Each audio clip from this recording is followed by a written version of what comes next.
તમારે ડિજિટલ શિસ્ત તો શીખવું પડશે. આ મોબાઈલ ફોન, તમામ પ્રકારના ડિજિટલ ગેજેટ્સ એ આપણને મદદરૂપ થવા માટે બન્યા છે.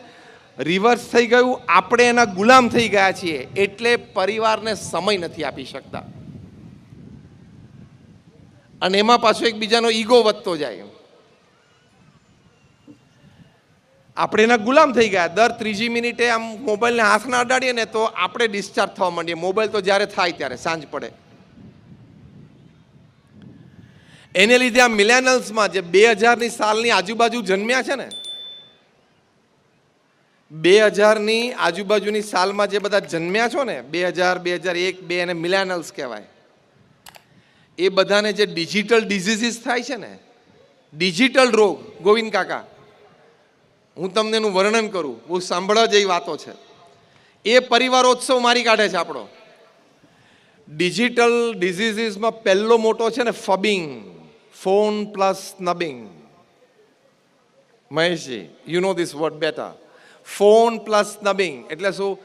આજની પેઢીમાં તમે પણ જોશો ને અમે પણ ખૂબ જોયું છે, યુવા પેઢીમાં તમારી સાથે વાર્તાલાપ કરતા અને ફોનની રિંગ માગે ને તો તમને ગણકાર્યા વગર, તમે જાણે છો જ નહીં એવી રીતે ગોળ ફરીને પ્રેમથી ફોન ઉપર વાત કરે. This is not manners. આ એટિકેટ્સ નથી. તમે કોઈ વ્યક્તિ સાથે વાત કરતા હો એ વખતે ફોન આવે, તમારાથી ફોન લેવાય જ નહીં. લેવો પડે એવો હોય તો એ વ્યક્તિ પાસે તમારે રિક્વેસ્ટ કરીને પરમિશન માંગવી પડે કે જસ્ટ અ મિનિટ એમ બોલવું પડે. અને પછી તમે ફોન બહાર લો અને તમને એમ લાગે કે ના, આ તો પછી પણ થઈ શકે છે. 1% જ એવો ફોન હોય કે તમારે એ વખતે જ લેવો પડે.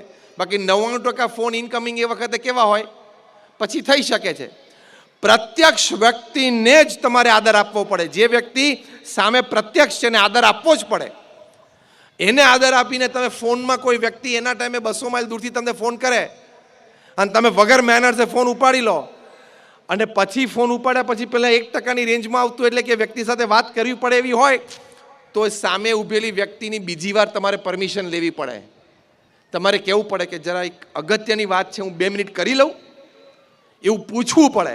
એને મેનર્સ કહેવાય, એને એટિકેટ્સ કહેવાય. એ બૌદ્ધા આજની યંગ મિલેનિયલ જનરેશનમાં નથી. તમે પણ જોયું હશે ને, મેં તો બહુ જ માર્ક કર્યું છે. હવે આ બધા આવા મેનર્સ ને એટિકેટ્સ જતા રહે પછી પરિવારોત્સવ ઉજવાય નહીં. પછી ટેક્સ્ટાફ્રેનિયા નામનો રોગ થાય. ટેક્સ્ટ પ્લસ ફ્રેનિયા એટલે શું? એને એમ થાય કે આ કંઈક મોબાઈલ વાઇબ્રેટ થયો એવું લાગે છે, ખિસ્સામાં પડ્યો અને પછી આમ બહાર કાઢીને જોવે, કાંઈ નથી. તો ના જોવે ને, તું થોડે સેલિબ્રિટી છું. પછી એન્ઝાયટી નામનો રોગ થાય છે. Text plus anxiety. Maheshji, text plus anxiety એટલે ટેક્સ્ટ મેસેજ વત્તા આતુરતા. એ શું ગોવિંદ કાકા? બધા જાણવા જેવા રોગ છે. તમારા પેલા જતા વર્ષોમાં, જતી પેઢીઓમાં, જતા દાયકામાં તમારે આ બધું સાંભળવું પડે છે. ટેક્સ્ટ એન્ઝાયટી એટલે શું? ટેક્સ્ટ પ્લસ એન્ઝાયટી એટલે શું કે અડધો કલાક થયો અને કેમ કોઈ મેસેજ નહીં, ફોન નહીં. આ તમે બધા હસો છો, મતલબ અનુભવ તો છે આ બધા. અને હું હંમેશા બહુ practical, I talk very practical, I don't go for theories. It is practical, isn't it Maheshji? Practical જ વાત કરું છું. એન્ઝાયટી કે અડધો કલાક થયો, પોણો કલાક થયો, કોઈનો મેસેજ કેમ નથી આવ્યો? તું આઈપીએલમાં અને બોલિવૂડમાં નથી એ તું પહેલાં સ્વીકારી લે. એટલે કે દર 2 મિનિટે તારી ઉપર મેસેજ આવવા જરૂરી નથી.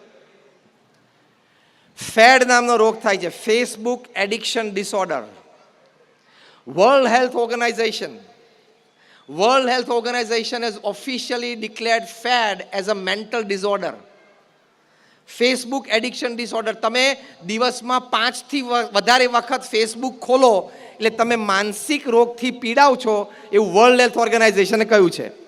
તો ઘણા બધા બિચારા કે મરી ગયા, આ મોઢા થઈ બોલો પડ્યા.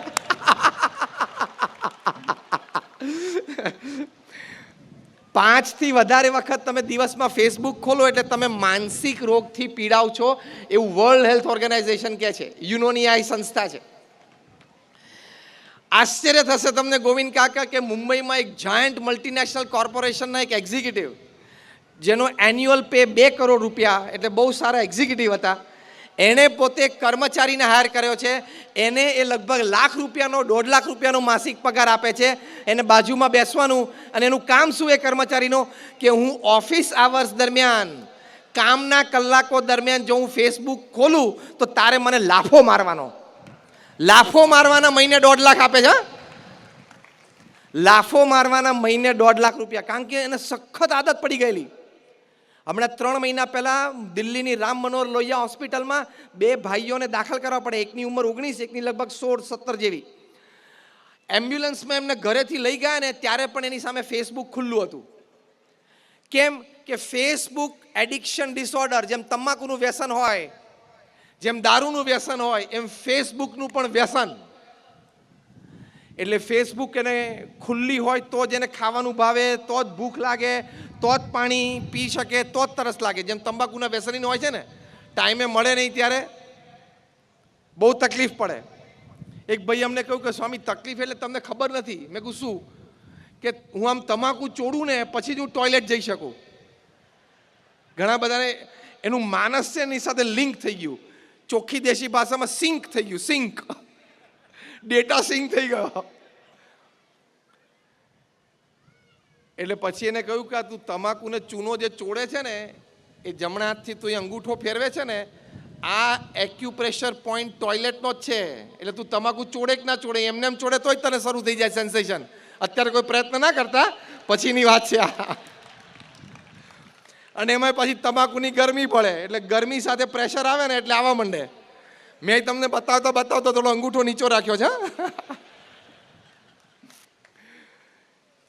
કહેવાની વાત એ છે કે આવા આદતી અને બંનેને રિહેબિલિટેશન પ્રોગ્રામમાં જોડ્યા કે ભાઈ આને ફેસબુકનું આદત છોડાવો.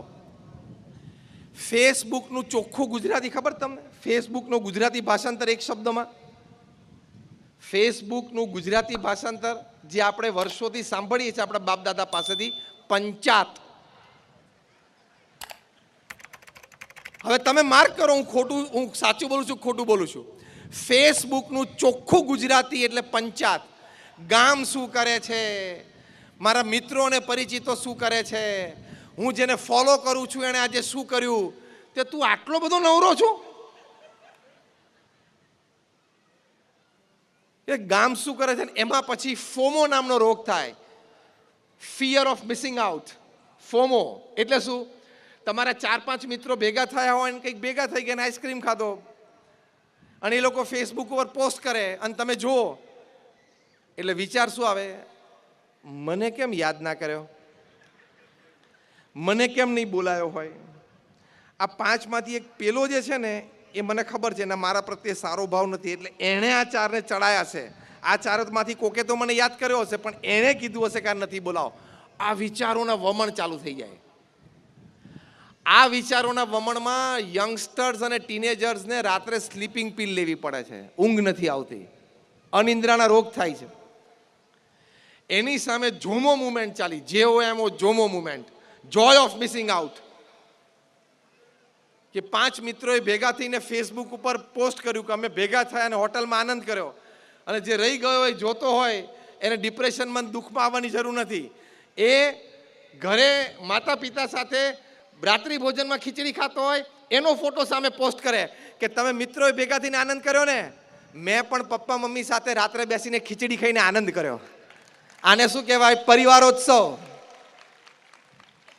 એવું ડઘાઈ નહીં જવાનું, મૂંઝાઈ નહીં જવાનું મને કેમ ના બોલાયો. You should stand your personality. ડિગ્નિટીથી જીવવાનું, ગૌરવ સાથે જીવવાનું, કોઈના પ્રત્યે અસદભાવ કે અવગુણ નહીં.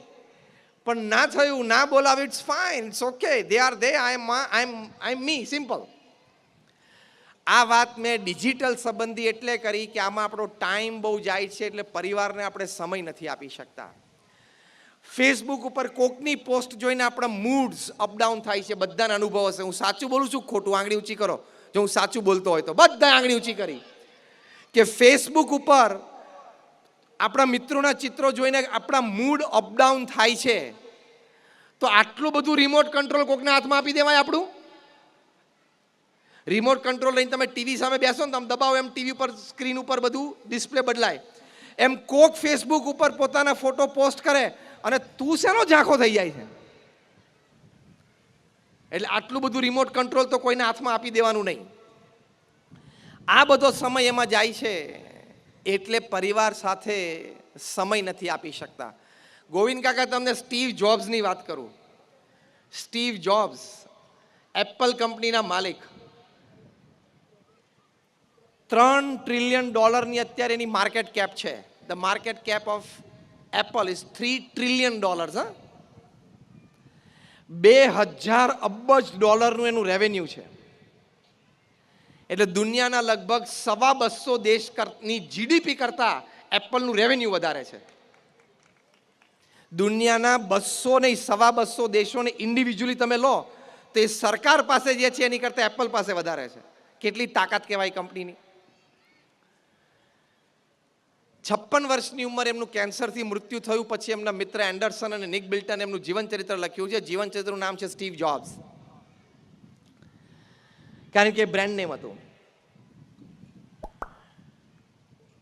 ગમે ત્યારે તમે સ્ટીવ જોબ્સની કે આઈફોનની વાત કરો ને એટલે દર સેકન્ડે 11 આઈફોન વેચાય છે. આ હું આજની અને અત્યારની ઘડીની વાત કરું છું. એટલે આપણે આઈફોનની વાત સ્ટીવ જોબ્સની શરૂ કરી 1 મિનિટ થઈ 60 સેકન્ડ થઈ એટલે 650 આઈફોન પૃથ્વી ઉપર વેચાઈ ગયા.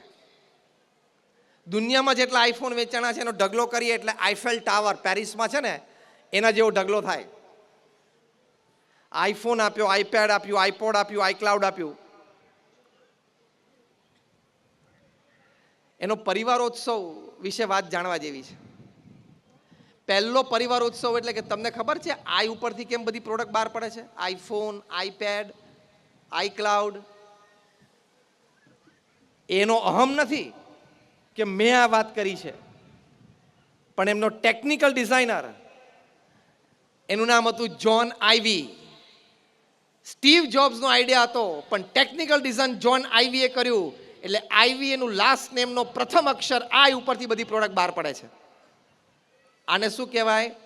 તમારા વ્યવસાયિક પરિવારમાં પારિવારિક ઉત્સવ. એ સ્ટીવ જોબ્સને આ જીવન ચરિત્રમાં Nick Bilton was the sub editor of New York Times. New York ટાઈમ્સના સબ એડિટર હતા એટલે બહુ પ્રતિષ્ઠિત વ્યક્તિ કહેવાય. એમણે લખ્યું છે, એકવાર મેં સ્ટીવ જોબ્સને પૂછ્યું કે કયો આઈફોન તમારા સંતાનો ઉપયોગ કરે છે. લગભગ એમની 13-14 વર્ષની દીકરી અને 11 વર્ષનો દીકરો, કે આ તમારા સંતાનો કયો આઈફોન ઉપયોગ કરે છે. ત્યારે સ્ટીવ જોબ્સે કહ્યું કે મારા સંતાનોએ હજી આઈફોનનો સ્પર્શ કર્યો નથી. નિક બિલ્ટન કે હું ઘા ખાઈ ગયો. શું વાત કરે છે સ્ટીવ? બંને મિત્રો એટલે આમ પહેલા નામથી એકબીજાને બોલાવી શકે કે સ્ટીવ શું વાત કરે છે? તો કે હા. એનું કારણ શું? સ્ટીવ જોબ્સે જે વાત કરી હોય આખો SRK પરિવાર શાંતિથી સાંભળજો. હા, સ્ટીવ જોબ્સે કહ્યું કે મેં અને મારા પત્નીએ સાથે બેસીને મારા બંને સંતાનોને કહ્યું કે તમારે આઈફોન જોતો હોય તમારા મિત્ર મંડળ પાસે છે, આ તમારો આઈફોન, એમ કરી એમના હાથમાં મૂક્યો. અને પછી સમજાવવાની શરૂઆત કરી કે બેટા તમારી ઉંમર હજી નાની છે, તમારામાં મેચ્યોરિટી પીડતા નથી, એટલે આ ગેજેટ છે એનો તમે યથાર્થ ઉપયોગ પૂર્ણ રીતે નહીં જાણતા હો અથવા તો તમે તમારી લિમિટ ક્રોસ કરી જશો તો આ ગેજેટમાં તમારું જીવન બગાડવાની તાકાત છે. કારણ કે એ તાકાત મેં મૂકી છે એટલે મને ખબર છે કે નેટ ઓન ફોન હોય એટલે આખી દુનિયા, ઇન્ટરનેટ, યોગ્ય અયોગ્ય વેબસાઇટ્સ બધું ખુલી જાય 1 સેકન્ડમાં, ચોથા ટચે. માટે અત્યારે તમે 13-14 વર્ષના છો, 11-12 વર્ષના છો, તમારે એક ફોન જોઈએ, એ સામાન્ય ફોન પણ બીજો સાથે લાવ્યા છીએ. તમારે અત્યારે ખાલી ફોન વાર્તાલાપ કરવાનો, પપ્પા મમ્મી સાથે, મિત્રો સાથે મેસેજ એક્સચેન્જ કરવાનો. સ્માર્ટફોન માટે હજી તમારી પીડતા નથી. આવી ઘણી બધી વાતો સમજાવી. સ્ટીવ જોબ્સના દીકરા અને દીકરી આ વાત સમજ્યા અને 18 વર્ષના થયા ત્યાં સુધી એ લોકોએ આઈફોનનો સ્પર્શ નથી કર્યો. આને કહેવાય પરિવારોત્સવ. કે તમારા સંતાનોને તમે બેસીને આ બધી વાતો કરો. સ્ટીવ જોબ્સ આઈફોનના માલિક એના સંતાનોને આટલો વિવેક શીખવાડી શકતા હોય